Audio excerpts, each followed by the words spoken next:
नमस्कार दोस्तों, हमारे YouTube चैनल स्टडी विद शक्ति में आपका स्वागत है।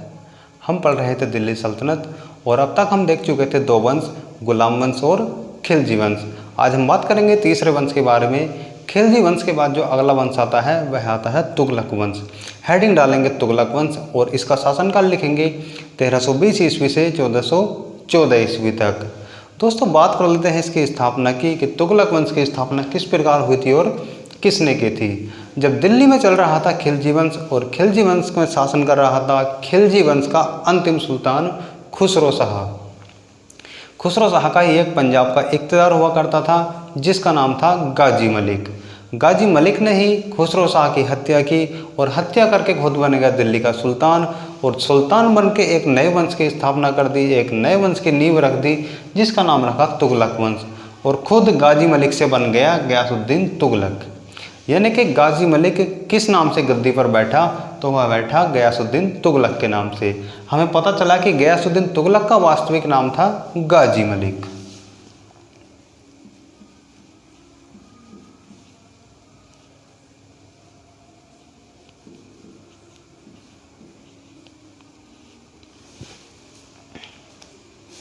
दोस्तों बात कर लेते हैं इससे बनने वाले दूसरे और प्रमुख क्वेश्चन के बारे में जो कई बार पूछा गया है कि दिल्ली सल्तनत का ऐसा कौन सा वंश था जिसका शासनकाल सबसे लंबा रहा था, सबसे ज़्यादा समय तक रहा था। तो वह था तुगलक वंश जिसका शासनकाल रहा था 94 वर्षों तक। और यदि बात की जाए कि दिल्ली सल्तनत का ऐसा कौन सा वंश था जिसका शासनकाल सबसे कम समय तक रहा था, तो वह था खिलजी वंश।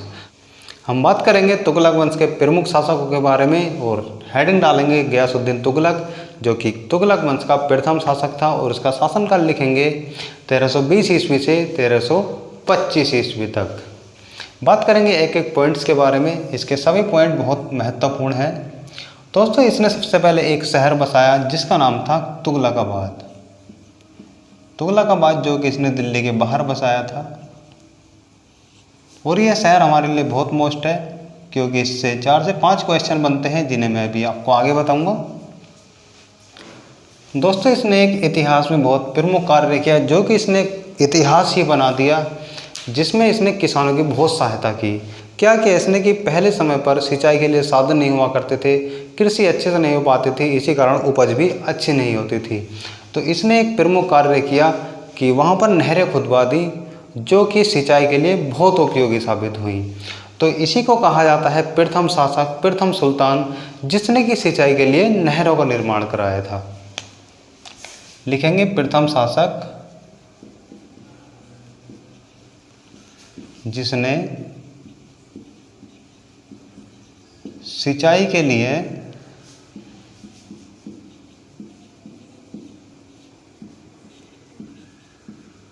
नहरों का निर्माण कराया था।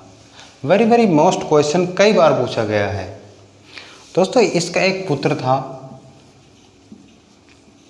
जिसका नाम था जोना खां।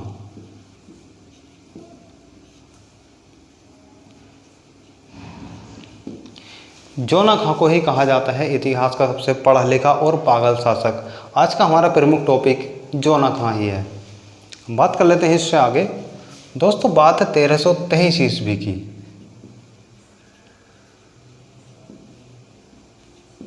1323 ईस्वी में गयासुद्दीन तुगलक ने जोना खां को एक अभियान पर भेजा जिसका नाम था वारंगल अभियान, वारंगल या तेलंगाना अभियान।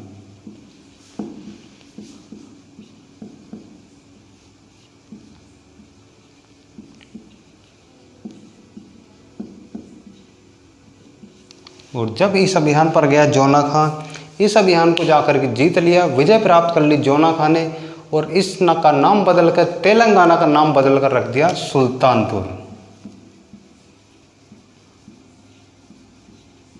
यह क्वेश्चन कई बार पूछा गया है, वेरी मोस्ट इंपॉर्टेंट क्वेश्चन कि तेलंगाना का नाम बदलकर सुल्तानपुर किसने रखा, तो जोना खां ने रखा। दोस्तों क्योंकि हमारा प्राचीन नाम था तेलंगाना, यही कारण है कि जब हमारा 29वां राज्य बना 2 जून 2014 को, तो उसी का नाम रखा गया जो प्राचीन नाम था तेलंगाना। दोस्तों जब जीत लिया जोना खां ने वारंगल अभियान, तो खुश होकर गयासुद्दीन तुगलक ने इसको एक उपाधि दी जिसका नाम था उलूग खां।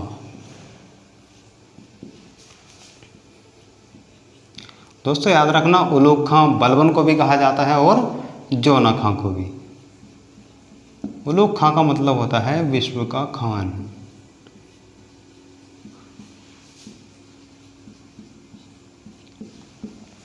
और दोस्तों इसके समकालीन एक प्रसिद्ध सूफी संत रहा करते थे जिनका नाम था हजरत निजामुद्दीन औलिया, जो अमीर खुसरो के गुरु थे। मैंने लास्ट क्लास में आपको बताया था कि तुगलक वंश इनका बहुत महत्वपूर्ण रोल है।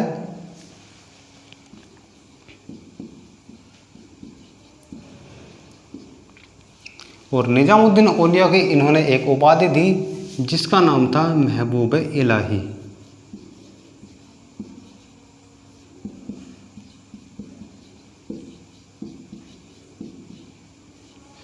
यह उस समय पर दिल्ली के सबसे प्रतिष्ठित व्यक्ति थे, सबसे कहा जाए तो तजुर्बेकार, यानी कि धर्म के किसी मामले में इन्हीं को सबसे ऊपर माना जाता था। जो भी यह बात बोल दिया करते थे उसको जनता बहुत आसानी से स्वीकार कर लिया करती थी, बहुत आसानी से मान लिया करती थी। दोस्तों इनमें एक विवाद हो गया, किस में, निजामुद्दीन औलिया और गयासुद्दीन तुगलक के बीच। वह विवाद क्यों हुआ मैं आपको बताता हूँ। क्योंकि इल्तुतमिश ने जब चलाए थे सिक्के और उनका नाम रखा था टका, तो दोस्तों निजामुद्दीन औलिया ने 5 लाख टका उधार ले लिए थे। 5 लाख टंके उधार ले लिए थे। और लिए किससे थे दोस्तों? खुसरो शाह से।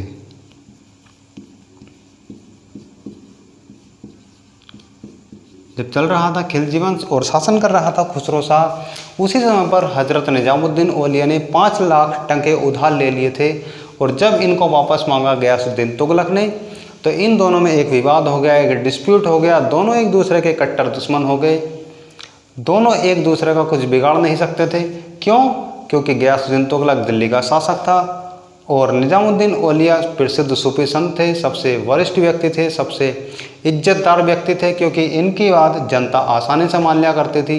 एक बार ऐसा हुआ करता था कि राजा की बात माने या ना माने, लेकिन हजरत निजामुद्दीन औलिया की हर बात को जनता बहुत आसानी से मानती थी, इसलिए कोई भी एक दूसरे का कुछ भी नहीं बिगाड़ सकता था। दोस्तों 2 साल के बाद, यानी कि जब कहानी आई 1325 ईस्वी में, 1325 ईस्वी में एक विद्रोह हो गया, बंगाल विद्रोह। बंगाल में शासन कर रहा था बुगारा खां।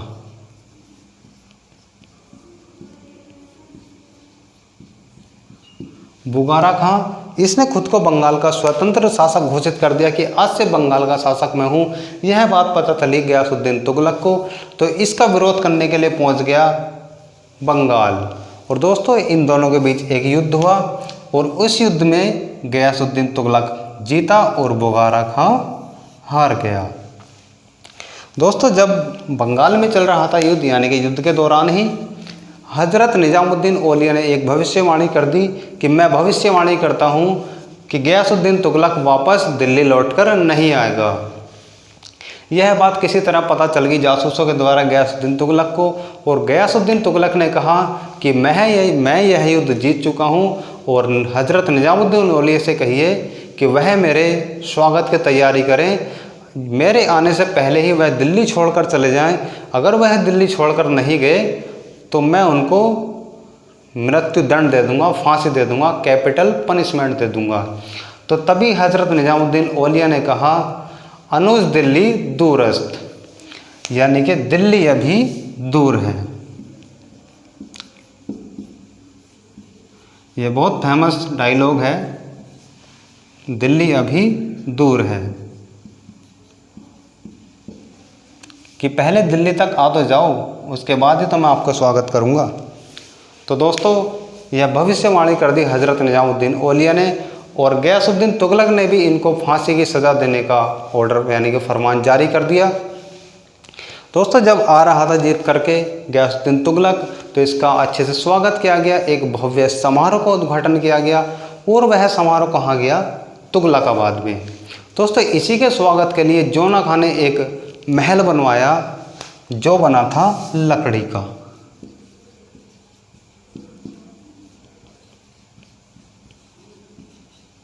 लकड़ी का महल जो कि बना था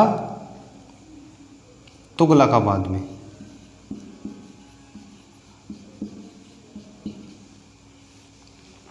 दोस्तों लकड़ी के महल से 2 क्वेश्चन याद रखने हैं। पहला कि लकड़ी का महल किसने बनवाया, तो वह बनवाया था जोना खां ने। और दूसरा कि लकड़ी का महल किन किन शासकों का था। इतिहास में 2 ही ऐसे शासक हुए हैं जिनका महल लकड़ी का बना हुआ था। पहला गयासुद्दीन तुगलक और दूसरा चंद्रगुप्त मौर्य।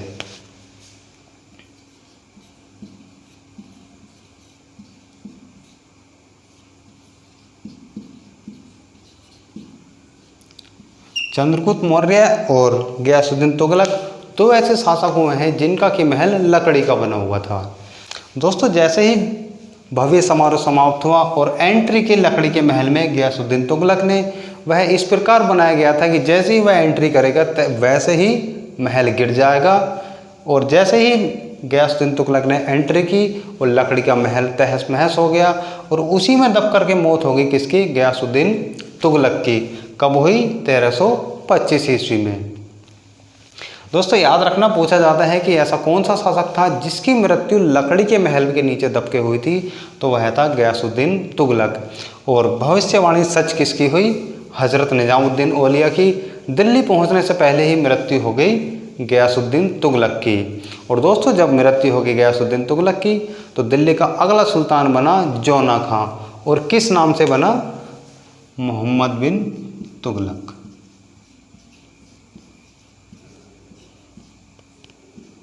हेडिंग डालेंगे मोहम्मद बिन तुगलक, जिसका वास्तविक नाम था जोना खां।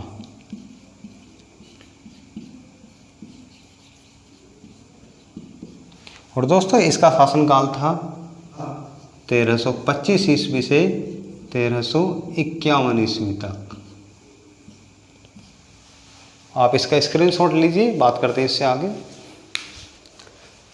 दोस्तों स्क्रीनशॉट ले लिया होगा, मैं इसको रफ कर देता हूँ और हम बात करेंगे जोना खां के बारे में, ठीक है, मोहम्मद बिन तुगलक के बारे में।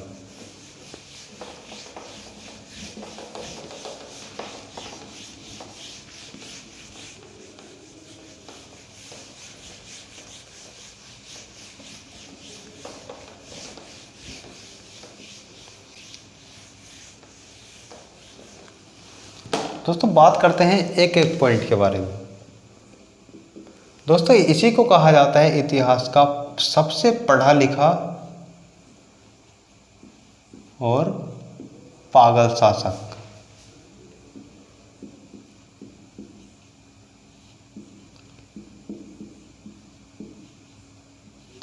और दोस्तों very very most important points है जो पूछा जाता है कि इतिहास का सबसे पढ़ा लिखा शासक किसको कहा जाता है, मोहम्मद बिन तुगलक को। लेकिन इसमें यह बात कही किसने थी, इसको पागल शासक घोषित किसने किया था, तो एक अंग्रेज इतिहासकार थे जिनका नाम था एलिफेंस्टीन।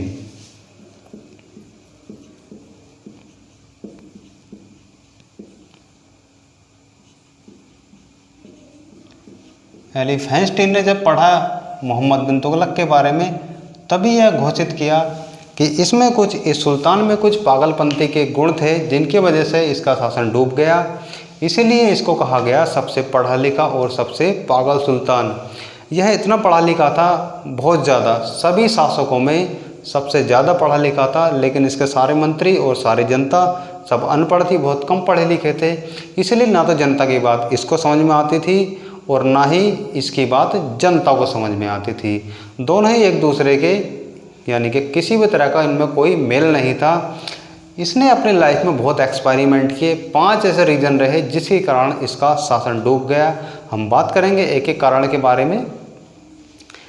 चलिए सबसे पहले देखते हैं कि दोस्तों यह ऐसा शासक था, यह प्रथम शासक था जो कि हिंदुओं के त्यौहार में भाग लिया करता था।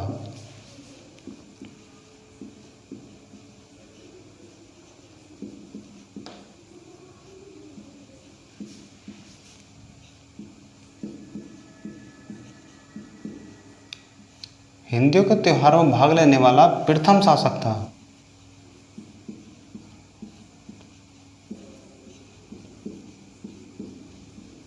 और दोस्तों इसने सबसे पहले जो भाग लिया था वह लिया था होली में। होली जो हिंदुओं का प्रमुख त्यौहार मानी जाती है।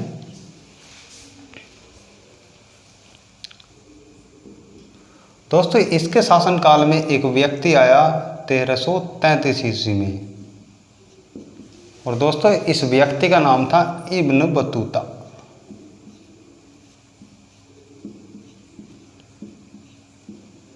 इब्न बतूता जो कि कहाँ से आया था, मोरक्को से। एनटीपीसी में यह क्वेश्चन कई बार रिपीट हुआ था कि मोरक्को किसके शासनकाल में आया था, तो वह आया था मोहम्मद बिन तुगलक के शासनकाल में। मोरक्को जो कि पड़ता है अफ्रीका महाद्वीप में। और दोस्तों जब यह आ गया तो इसको बना दिया मोहम्मद बिन तुगलक ने अपना काजी। काजी होता है धार्मिक जज, यानी कि इस्लाम धर्म में जो जज होते हैं उन्हीं को कहा जाता है काजी, जो हर धर्म के सही गलत का फैसला करते हैं, यानी कि इस्लाम धर्म के सही गलत का फैसला करते हैं, उन्हीं को कहा जाता है काजी। और यह काजी कब तक रहा, 8 वर्षों तक। 8 वर्षों तक इब्न बतूता मोहम्मद बिन तुगलक के शासनकाल में काजी रहा, और 9वें साल यानी कि 1342 ईस्वी में 1342 ईस्वी में इसने अपना राजदूत बनाकर इसको भेज दिया चीन।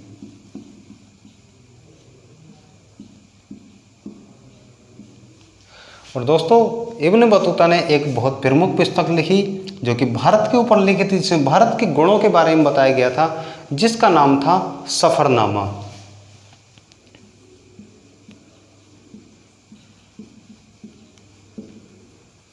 सफरनामा इसी का दूसरा नाम था रहला। ऑप्शन में आपको कुछ भी मिल सकता है, या तो रहला मिलेगा या सफरनामा। एक ही पुस्तक के दोनों नाम हैं जो कि किसने लिखी, इब्न बतूता ने। और दोस्तों इस पुस्तक में इसने 3 पॉइंटों के बारे में बताया जिन्हें हम देखेंगे। पहला इसने पॉइंट बताया भारत और मोरक्को के बीच व्यापारिक संबंध।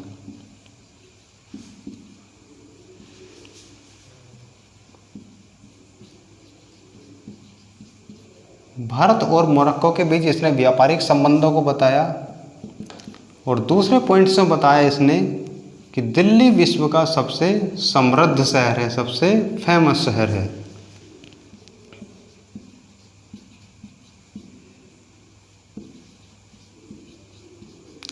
दिल्ली को इसने विश्व का सबसे प्रसिद्ध, सबसे समृद्ध शहर बताया। और तीसरे पॉइंट्स में इसने बताया कि मोहम्मद बिन तुगलक ने पूरे विश्व में शासन कर लिया था सिर्फ 3 शहरों को छोड़कर, जिनका नाम था कश्मीर, बलूचिस्तान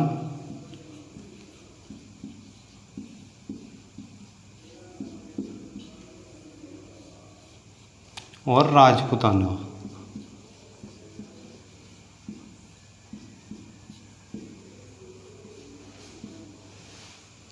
इब्न बतूता के अनुसार मोहम्मद बिन तुगलक ने पूरे विश्व में शासन कर लिया था सिवाय इन 3 शहरों को छोड़कर, कश्मीर, बलूचिस्तान और राजपूताना। दोस्तों याद रखना यह है हमारे लिए बहुत मोस्ट है। इब्न बतूता से कई बार एनटीपीसी में तो इस बार बहुत क्वेश्चन पूछे गए थे। इससे बनने वाले सभी प्रमुख क्वेश्चन बहुत मोस्ट हैं। सबसे पहला ही कि यह कब आया, 1333 ईस्वी में। किसके शासनकाल में आया, तो मोहम्मद बिन तुगलक के शासनकाल में। इसने कौन सी पुस्तक लिखी, सफ़रनामा या रहला। और यह कितने वर्षों तक इसका काजी बनकर रहा, 8 वर्षों तक। और इसने अपना दूत बना करके कहाँ भेजा इसको, चाइना या चीन। हम बात करते हैं अगले पॉइंट के बारे में। दोस्तों यह प्रथम सुल्तान था जिसने कि सती प्रथा को रोकने का या प्रतिबंध करने का प्रयास किया। केवल प्रयास किया, प्रतिबंध नहीं कर पाया था। दोनों क्वेश्चन में बहुत डिफरेंस है।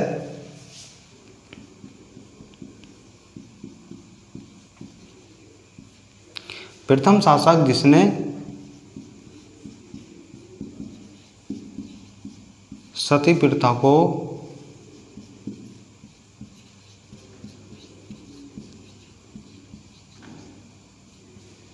प्रतिबंध करने का प्रयास किया।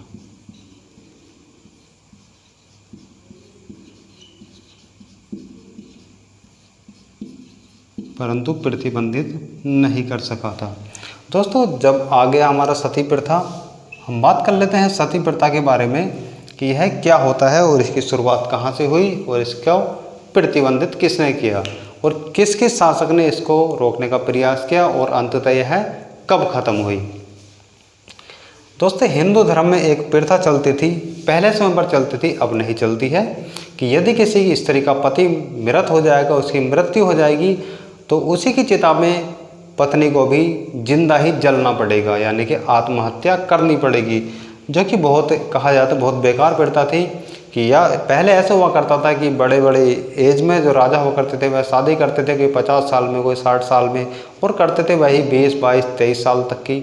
तो राजा तो जल्दी ख़त्म हो जाया करते थे, क्योंकि एज के अनुसार व्यक्ति ख़त्म हो ही जाता है। तो उनकी जवान जवान रानी हुआ करती थी, उनको बेमौत ही मरना पड़ता था, जिंदा जलना पड़ता था, जो कि बहुत बेकार प्रथा थी कही जाए तो। दोस्तों, यदि बात करते हैं कि इसकी शुरुआत कहाँ से हुई, दोस्तों इसका जो हमें उल्लेख मिलता है वह महाभारत में मिलता है।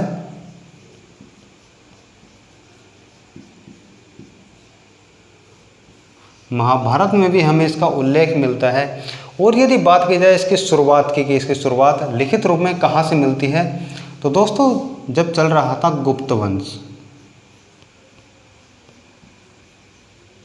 गुप्त वंश में एक शासक शासन कर रहा था जिसका नाम था रामगुप्त। और रामगुप्त का एक सेनापति था, एक आर्मी चीफ था,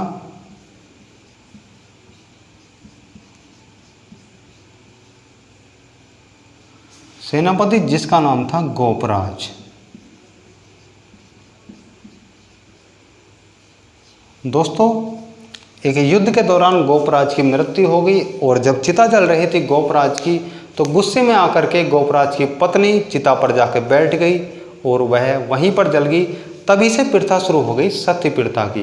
गोपराज की पत्नी ही प्रथम महिला थी जिसने की सती प्रथा की शुरुआत की थी। और दोस्तों, इस बात का हमें पता कहाँ से चलता है, तो एक अभिलेख है जिसका नाम है ऐरण अभिलेख।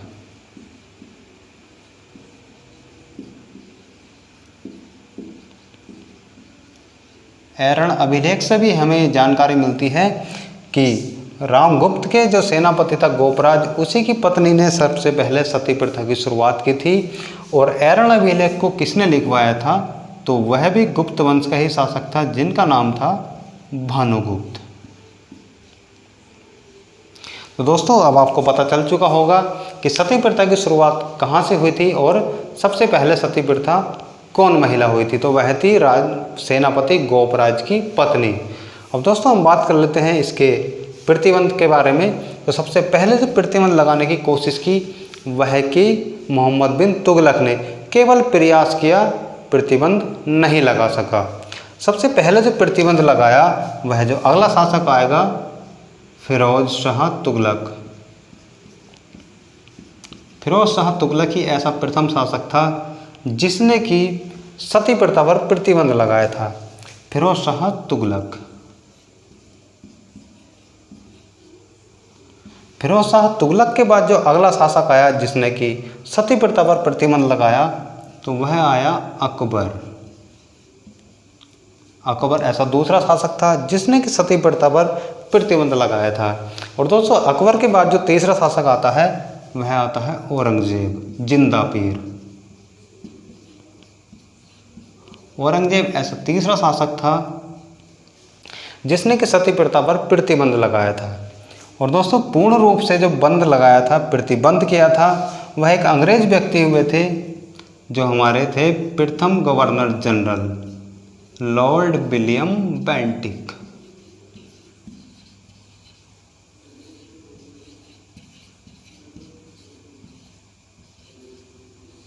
लॉर्ड विलियम बेंटिक, जिन्होंने कि 1829 ईस्वी में सती प्रथा को पूर्ण रूप से समाप्त कर दिया था। और दोस्तों, लॉर्ड विलियम बेंटिक ही हैं हमारे भारत के प्रथम गवर्नर जनरल।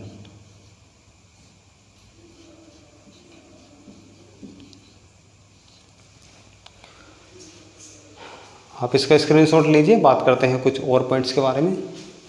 दोस्तों स्क्रीनशॉट ले लिया होगा, मैं इसको रफ कर देता हूँ और बात करते हैं इसके कुछ और पॉइंट्स के बारे में।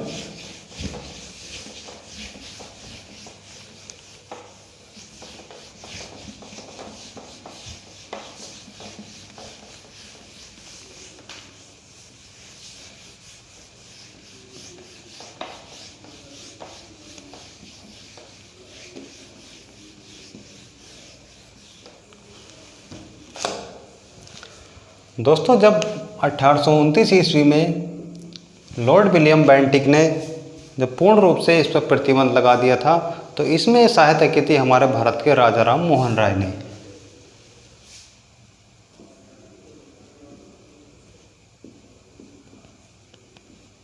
पूछा जाता है कि इसमें किस भारतीय ने लॉर्ड विलियम बेंटिक की मदद की थी, तो राजा राम मोहन राय।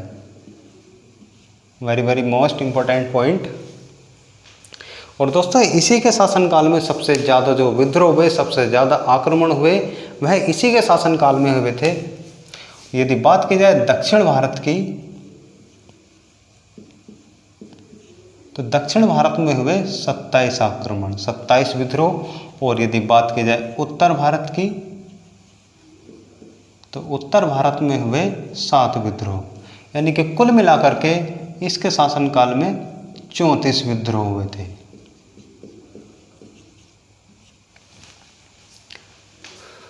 बात करते हैं इससे अगले कुछ पॉइंट्स के बारे में। दोस्तों इसी के शासनकाल में हुआ 5वां मंगोलिया आक्रमण।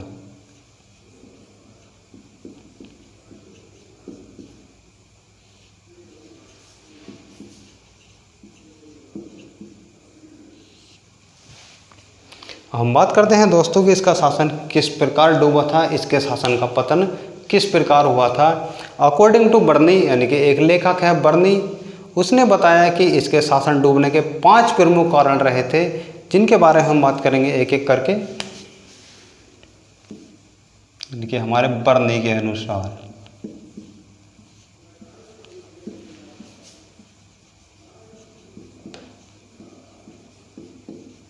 बर्नी के अनुसार 5 इसके कारण रहे थे, जिन कारणों से इसका शासन डूबा था। सबसे पहला, राजधानी परिवर्तन।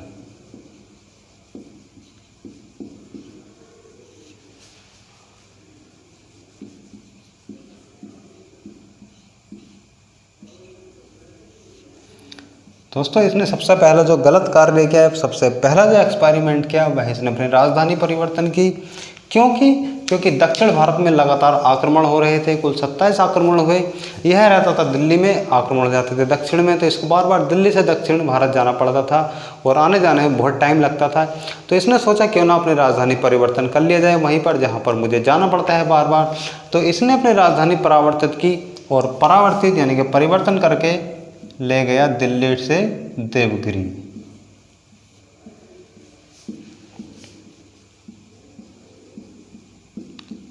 और देवगिरी का इसने नाम बदलकर रख दिया Daulatabad. Very very most question, बहुत बार पूछा गया है कि देवगिरी का नाम बदलकर दौलताबाद किसने रखा, या अपनी राजधानी दिल्ली से दौलताबाद कौन लेकर गया, तो मोहम्मद बिन तुगलक। इसने जो राजधानी परिवर्तित की थी वह की थी अपने फ़ायदे के लिए, कि अब मैं दक्षिण भारत पर होने वाले आक्रमण को आराम से कवर कर सकता हूँ। लेकिन ऐसा नहीं हुआ। जैसे ही दक्षिण भारत पहुँचा तो फिर आक्रमण होने लगे उत्तर भारत में, और जब उत्तर भारत में आक्रमण होने लगे तो इसको बार बार उत्तर भारत में आना पड़ता था। तो दोस्तों क्या हुआ, इसने पुनः 2 साल के बाद अपनी राजधानी फिर लेकर आ गया दौलताबाद से दिल्ली, और इसमें इसकी लगभग आधी सेना समाप्त हो चुकी थी, मर चुकी थी, खजाना भी बहुत खाली हो चुका था। हम बात करते हैं दूसरे और बेकार कार्य के बारे में। दूसरा था खुरासान अभियान की विफलता। खुरासान जो कि अफगानिस्तान की एक जगह हुआ करती थी, खुरासान की विफलता।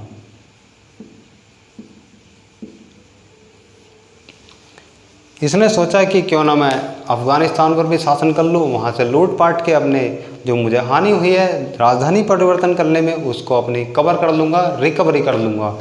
लेकिन दोस्तों अब कोई भी सेना ऐसा तो जाएगी नहीं, क्योंकि अफ़गानिस्तान जाने में उस समय पर लगभग 6 से 7 महीने लग जाते थे। तो सेना ने कहा कि हमारा तो लगभग 1 साल वेस्ट हो जाएगा, हम ऐसा तो फिर फ्री में आपके साथ जाएंगे नहीं। तो मोहम्मद बिन तुगलक ने क्या किया, इनको 1 साल का वेतन एडवांस में दे दिया, अग्रिम में दे दिया।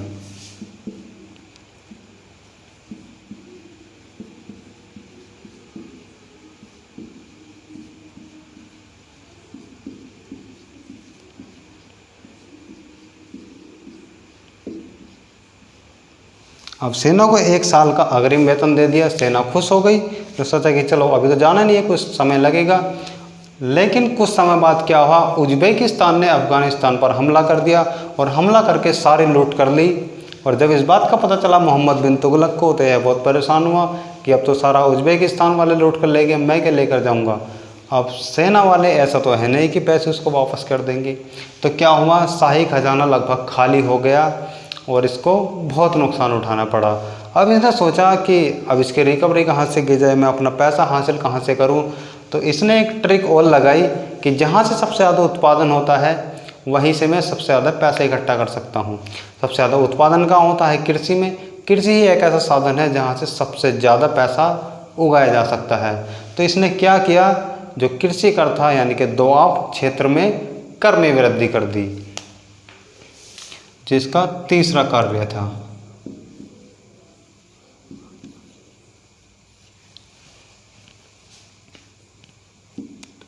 दोआब कर में वृद्धि।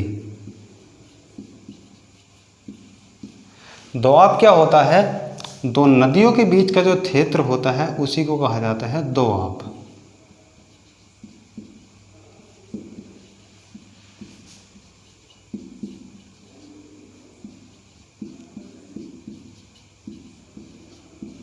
दो नदियों के बीच के जो क्षेत्र होते हैं उन्हीं को कहा जाता है दोआब। वह एक ऐसी जगह होती है जो सबसे ज़्यादा उर्वर होती है, वहाँ पानी की कमी नहीं होती है। सबसे ज़्यादा जो उत्पादन होता है वह दोआब क्षेत्र में ही होता है।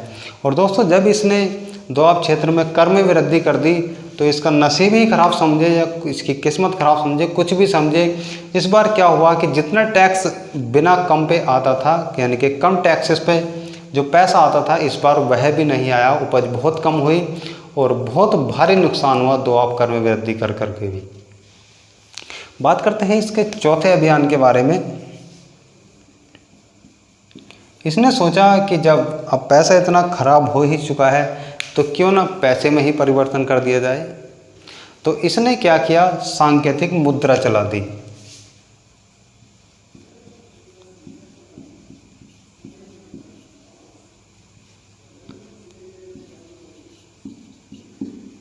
सांकेतिक मुद्रा प्रचलन।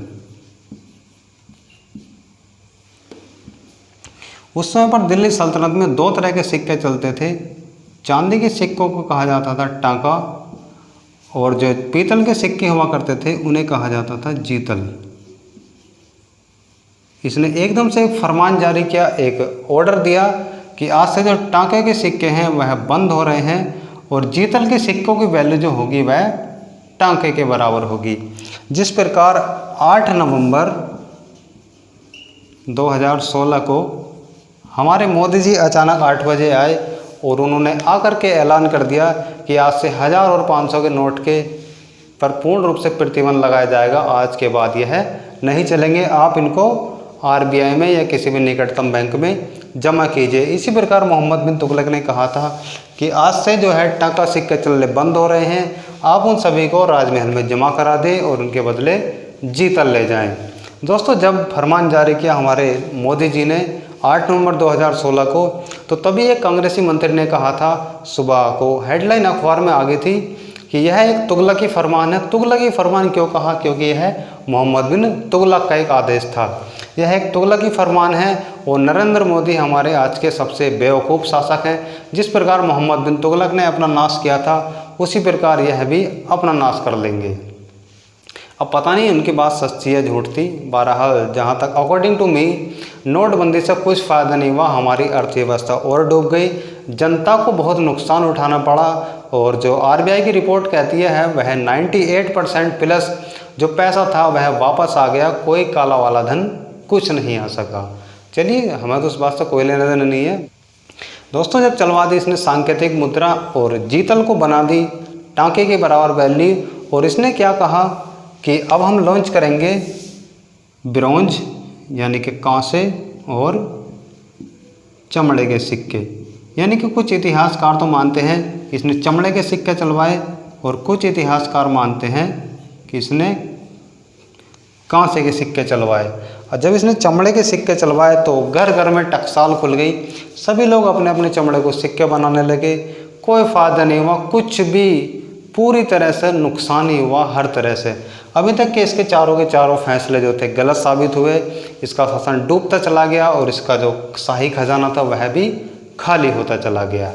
हम बात करते हैं इसके 5वें कार्य के बारे में।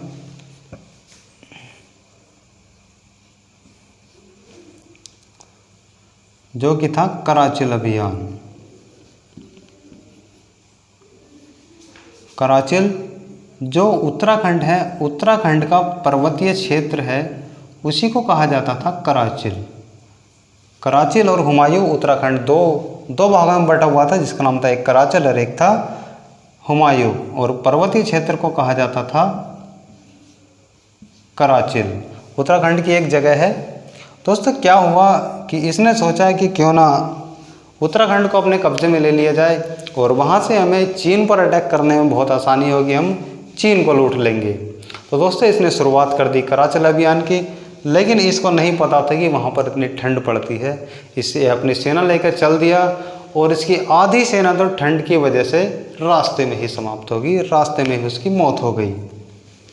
तो दोस्तों इसके द्वारा लिया गया 5वां फैसला भी असफल हुआ और पूर्ण रूप से नाश हो गया वंश का, यानी कि तुगलक वंश का। दोस्तों इसी के शासनकाल में तो नए साम्राज्यों की स्थापना हुई। पहला विजयनगर साम्राज्य,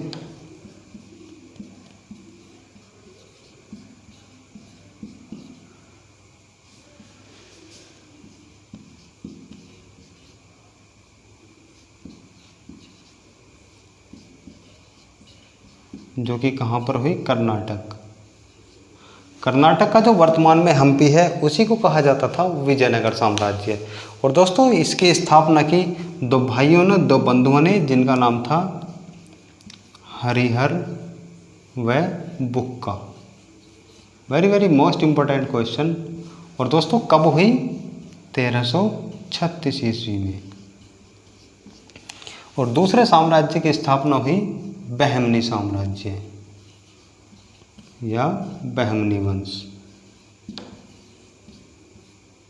और दोस्तों इसकी स्थापना हुई 1347 ईस्वी में और इसकी स्थापना की बहमन शाह ने।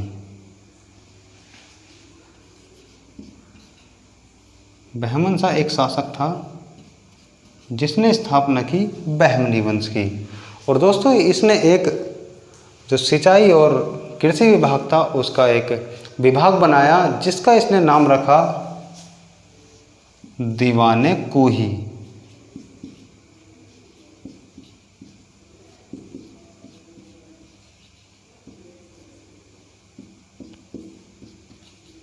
दीवाने कोही या इसी को कहा जाता था अमीरे कोही, जो कि था इसका कृषि और सिंचाई विभाग। दोस्तों यह क्वेश्चन कई बार पूछा गया है कि मोहम्मद बिन तुगलक ने एक विभाग बनाया था कृषि सिंचाई विभाग, उसका नाम क्या था? तो दीवाने कोही या अमीरे कोही उसका नाम था। दोस्तों यह जब जा रहा था थट्टा अभियान,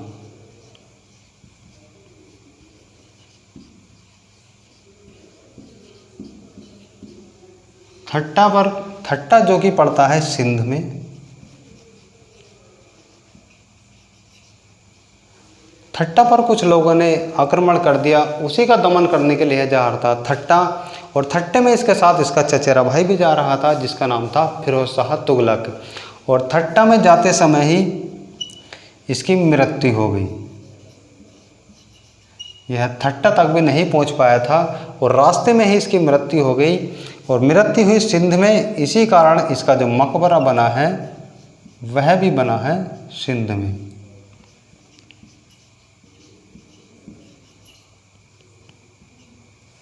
तो दोस्तों यह था हमारे इतिहास का सबसे पागल और सबसे पढ़ा लिखा शासक और उसका इतिहास।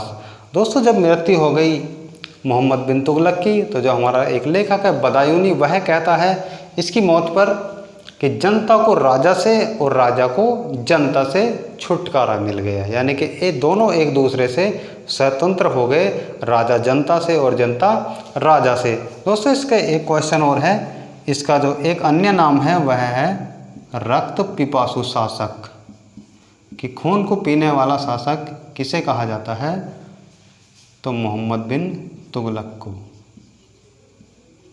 रक्त पिपासु शासक।